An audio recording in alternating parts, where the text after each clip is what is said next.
ara kitang Team Center Summit kung sabihin ang atong mga participants, ang mga school heads, officers in charge, mga principal, kag school administrators sa nagkalain-lain nga secondary schools kag integrated school sa bilog nga probinsya sa Iloilo and the high school sa syudad sa Pasig.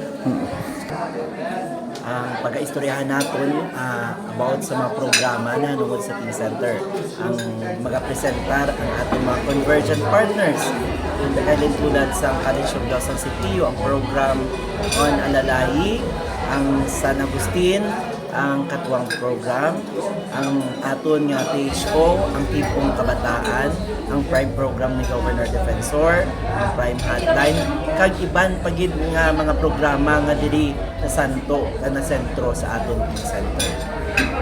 Isa sa mga problema nga ginaistoryahan diri amo ning parte sa mental health sa aton nga mga estudyante, attorney. Oo, isa ini sa pagdiskusyonan kung paano naton ma-strategize, paano natin masabat, mabuligan ang kabataan in terms ng mental health problems nila sa ilang mga bulungan kag sa ilang mga pamilya.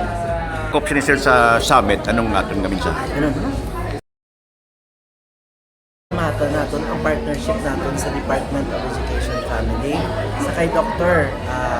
Ruby Almenchon kag kay Dr. Fangco sa Pasig City Division Department of Education City Division sa Pasig.